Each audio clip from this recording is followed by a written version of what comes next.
welcome back to another episode of Kate and Isaiah Living Large. I'm Isaiah. And I'm Kate. And on this episode, we're going to talk about education and obesity.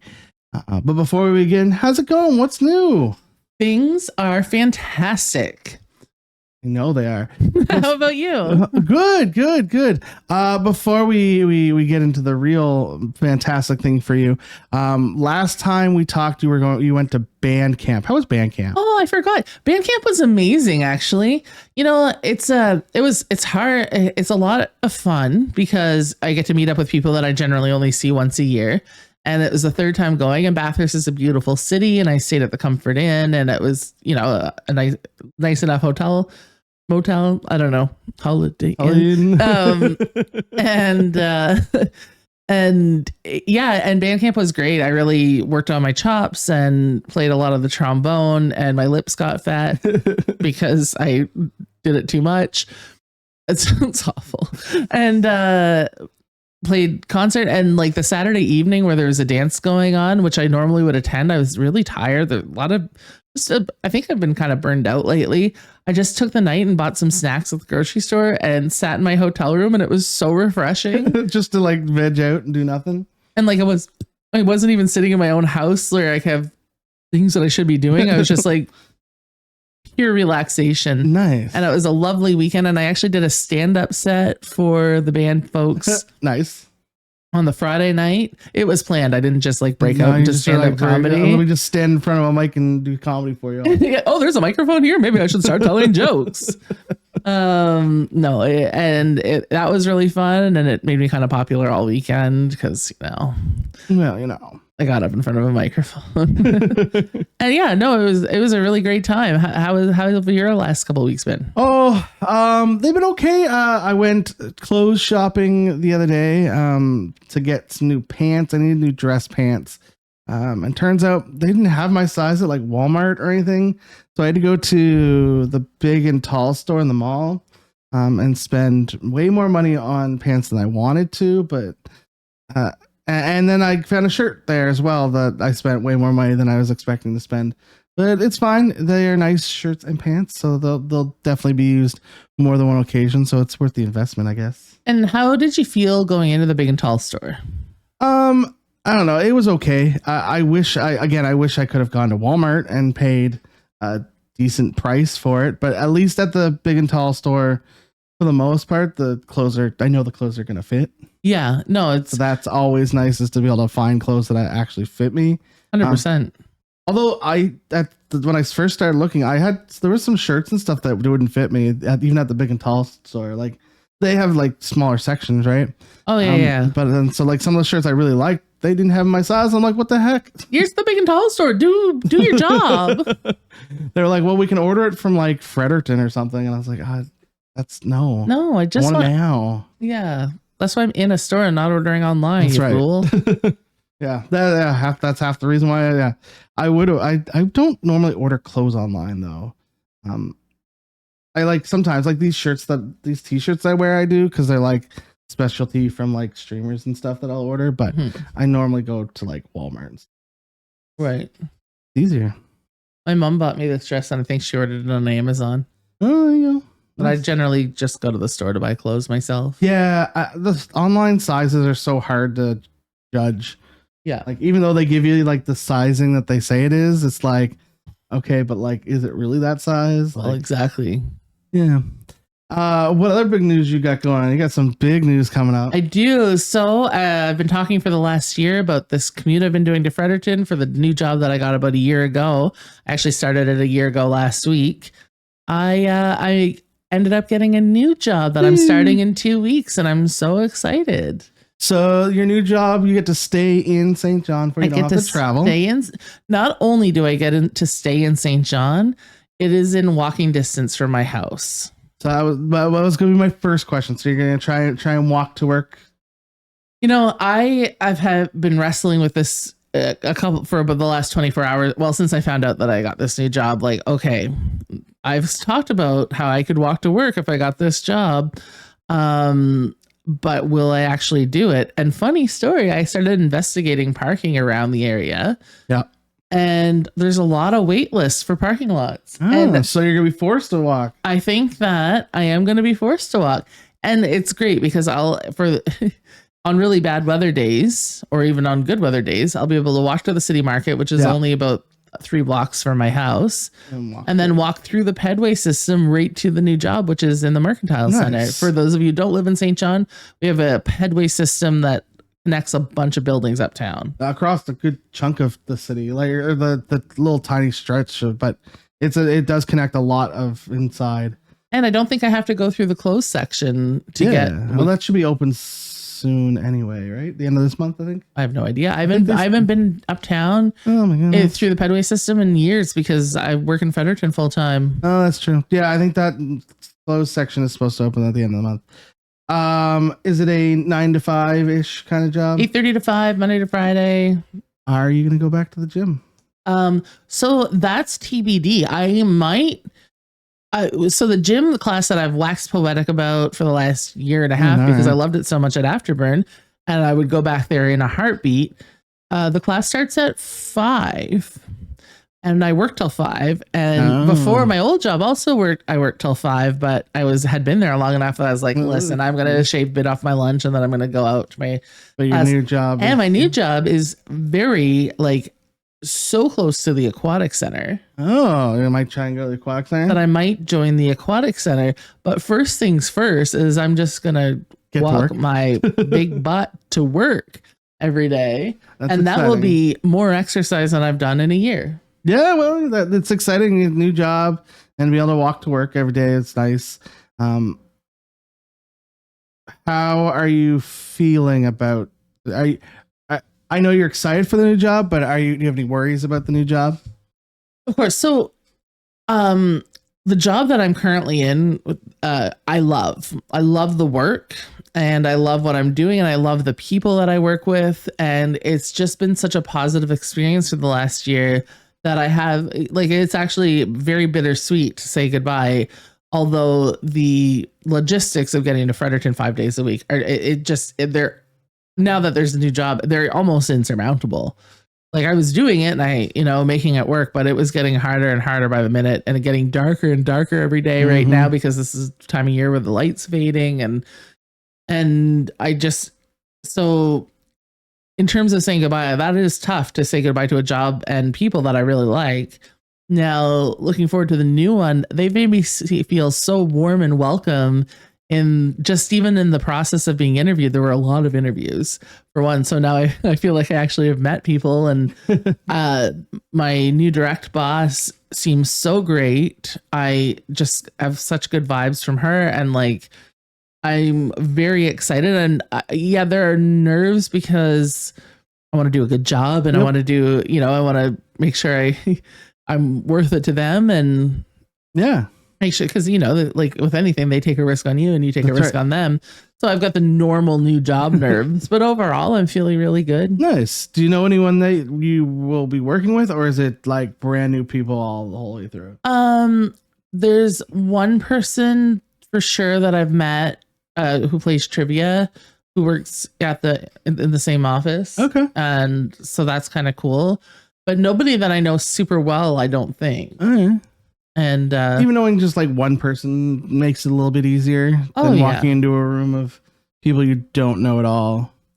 Yeah, in some ways. In other ways, it's kind of nice to not have many expectations about who I am. I mean, obviously there's expectations that I set through an interview process and reputation. It's not like it's a large city that we live in. Right. But I can kind of pave my own way. Yeah, I get that. I've been in my job for 13 years, but I always feel like at least if I had someone to talk to that I knew, I'd feel better about it. I find it doesn't take me too long to get that. But me too, but it's if I have someone start day one, it just feels it certainly would be great, but I'm sure it'll be fine. You want to start talking about a topic? Well, one more thing, actually. One more thing. I actually got other great news this week. I was asked to open for James Mullinger in January. Oh man, is that why you've been sharing that? Yeah. Yeah. That's super exciting. I'm opening for him at the BMO Theater on January 10th, and he's called their warm-up shows for him 3 in a row at the BMO Studio Theater on Princess Street. First one on January 8th, where he has Brad Rice opening for him, who's a fantastic comic. The second night is January 9th, where he's Jeff Pinnell opening for him, who's also amazing. And he and I started around the same time and are quite, I would say we're good friends. Rivals. No, nothing like that. I love Jeff. And he's fantastic. And then there's me on the Friday night, the 10th. So you get the big night. Worth going to all 3 shows, in my opinion. Heck yeah, you get the big night though. The Friday night. The Friday night show.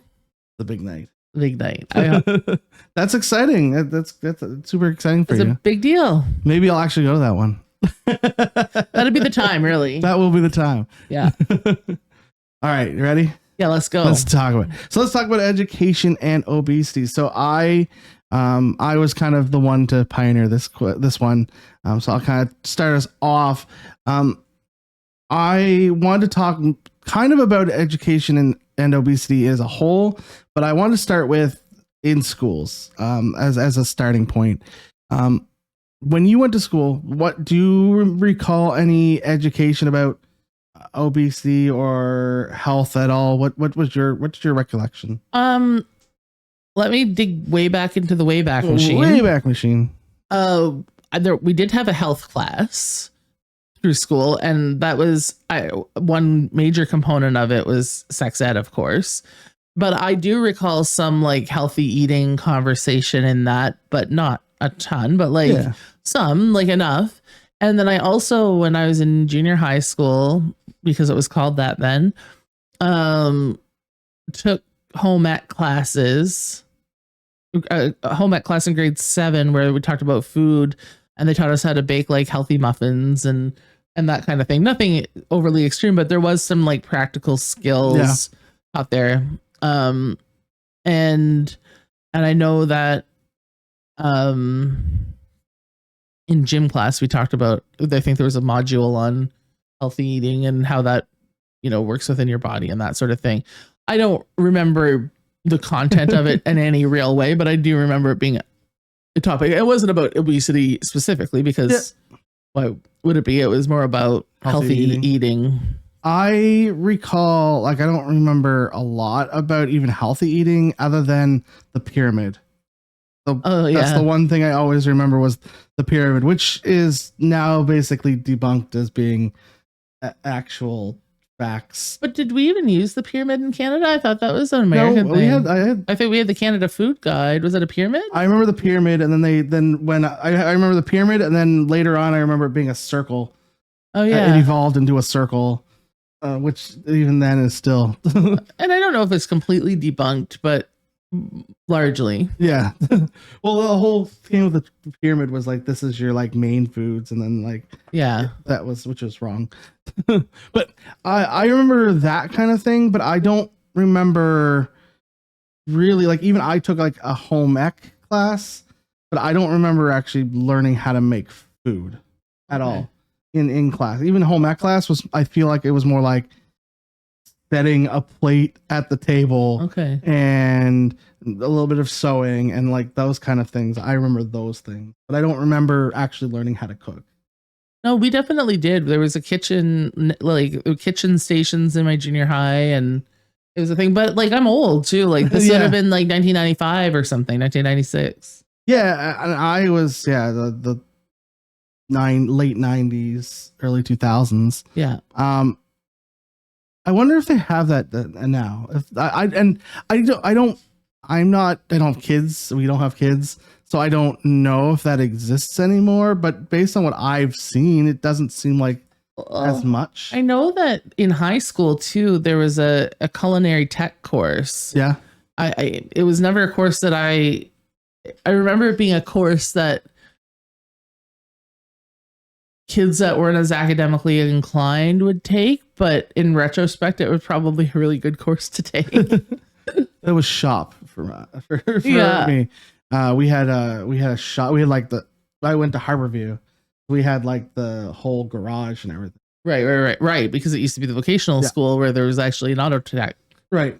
Exactly. Program. I don't remember if I don't know if they have that this time with kids these times of year, blah blah blah.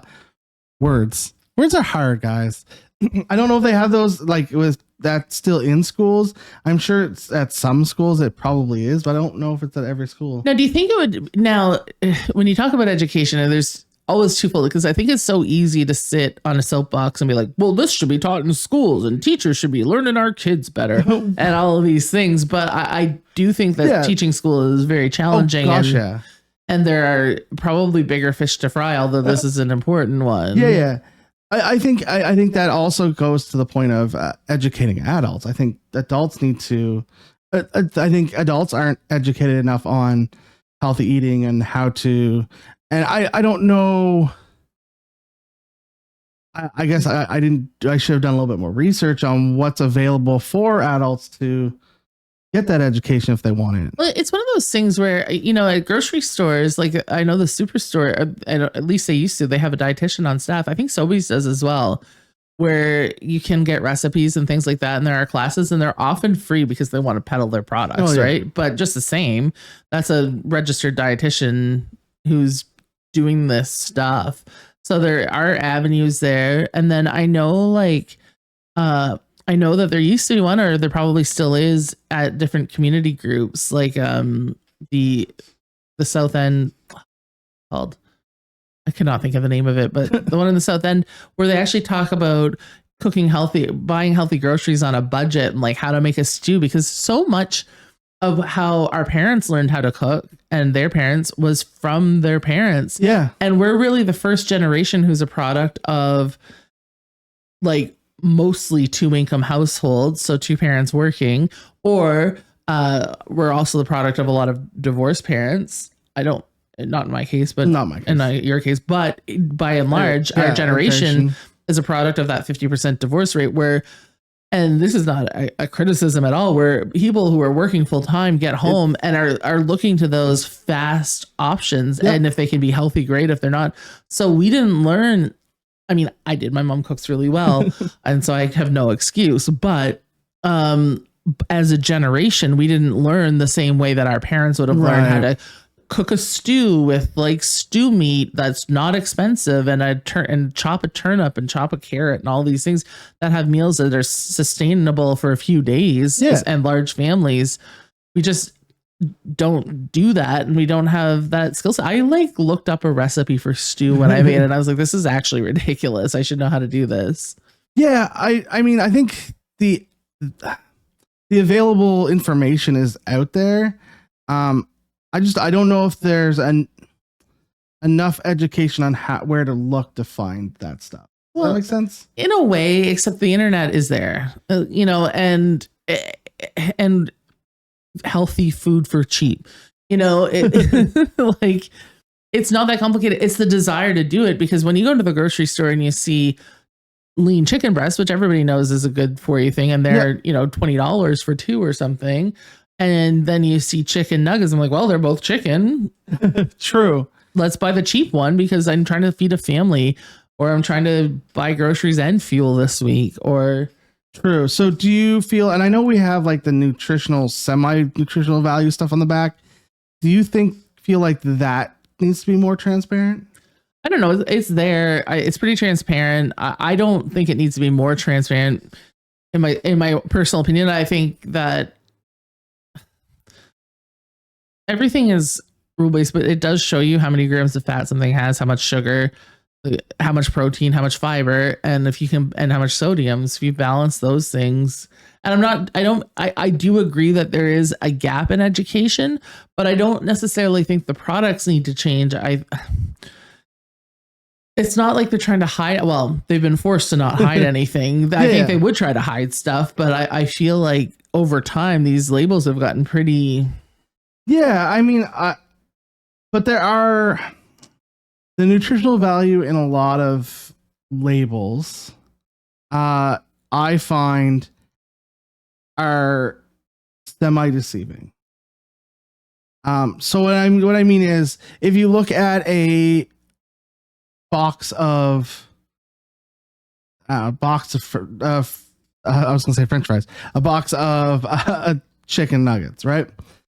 It tells you the serving of the chicken nuggets. It says two is a serving or whatever, and it tells you that ingredients.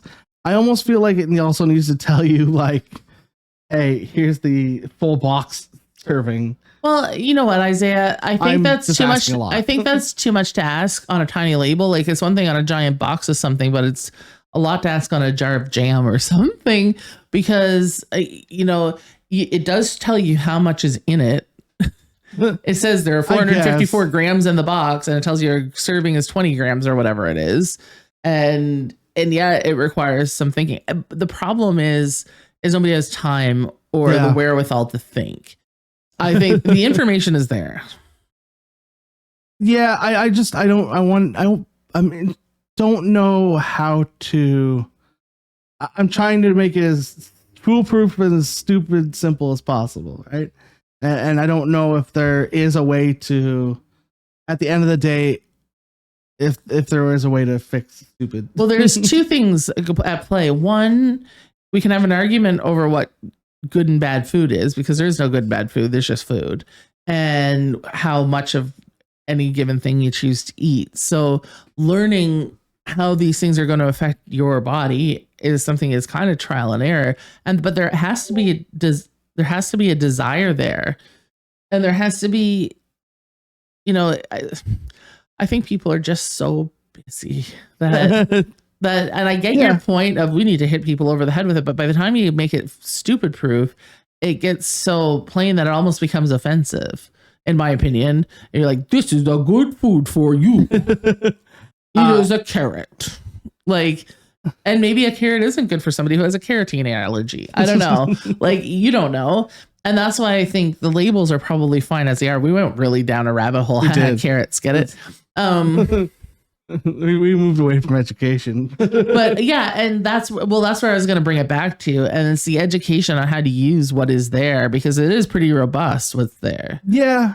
I think that's definitely, at the end of the day, I think you're right. I think education, be educating people on how to read labels, even, or how, and what to look for. What to look for, what they need, what is considered a good amount of like sodium versus what is considered, or fiber, or what fiber good, sodium bad. Well, a little sodium, okay, yeah, but like that kind of thing, right? Because someone could pick up a can and let's say it says like 500 grams of sugar and like 16% of my daily intake, but like, yeah, but I guess my point is, Isaiah, I think it is simple. Is the more processed the food is, the worse it is for you. No, so if you're buying anything out of a box, and I'm not saying don't buy anything out of a box, I'd be a freaking hypocrite if I said that. But the more you can make from the produce, the big line that I was always taught is stick to the outer edge of the grocery store and avoid the middle, and you'll be fine. Yeah, and I think that maybe is the education. Is maybe it's how to shop. But whose responsibility is that? I think it's everyone's responsibility. I think but if somebody doesn't want to know, that's on them. If somebody wants to just live their life eating chicken nuggets and craft dinner, that's I mean there's always going to be those outliers. You think that's an outlier? I think that's probably more a majority. I don't know. I think that's a majority because of the education. I think if the education was easily more available, easier availability. But how would you do that? Where does that begin? I think it begins with education in schools. I think, which goes back to my original point of, aren't they teaching enough? Isn't literacy more important? Yeah, I mean, yes. I don't know why I went really combative on this. I just think it's so easy for anyone to say, well, I think we need to do more. I'm like, yeah, but how and where? And I don't mean to be like this. Like, I'm being a bit of a jerk. I'm sorry. No, but I think that's the question, right? Is where do we fit that in? And I don't think the answer is we don't do it because it's too hard to do. No, but I do think there needs to be a created desire for it. Like things will happen when people want them to happen. Yeah, I mean that's the other part, is that there needs to be a more of a want and a need for it. Now, here's a question: do you think that unhealthy food should be taxed, like cigarettes or alcohol? Because that would create more income to fund education for these things. I think that healthy food should be more regulated. It is pretty regulated. Pricing it is pricing regulated. Most of it, like there's farming regulations and meat regulations and milk regulations. They're just costly, and you don't pay tax on groceries. Yeah, I mean that's true, but I think there has. I shouldn't be able to point to a certain company and say they just gouged everyone on bread. That happened. But what about the farmer? Doesn't the farmer have a right to make money? But that's not what I'm talking about, right? The farmer's not the one that's causing the gouging. The farmer's not the one that just had to pay people back for bread price fixing. I didn't know that there was a bread price fixing thing. Yeah, but that's fine. So like that kind of thing that's happening, right? That the pricing that you see at a grocery store is not necessarily the pricing it should be. So make your own bread. Sometimes I do. Like, and I don't mean to be so simplistic about it, but the more we can do ourselves. Yeah, no, but I can't go out and make my own chicken. I can't go out and make my own beef. But we weren't talking about, there wasn't a chicken and beef price gouging scheme. There was a bread one. But that's things you're making up. There might be an elephant outside. Like, but that's ridiculous. But my point is that maybe we should be looking at, the government should be looking at the pricing of that stuff and questioning, is the pricing legitimate or not? Government will do things when the people demand it. Yeah, I'm demanding it. Well, you're one person. I'm not just one person. I am a group of people. Anyway, I think that's a wrap up of this episode. This is an episode where Kate turned into a jerk. Where can people find you on the internet? I don't know. Keelan D. We're at Kate and Isaiah Living Large on Facebook. And I am at Maritime Brews on all of the social medias.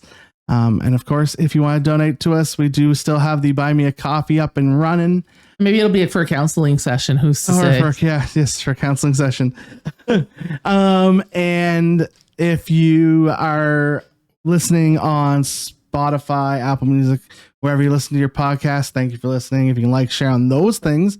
Or if you want to come on over to YouTube and watch us bicker on video, you can come on over. And if you are watching on YouTube, if you can like, share, subscribe, comment, all that fun stuff, we appreciate that as well. But until next week, bye.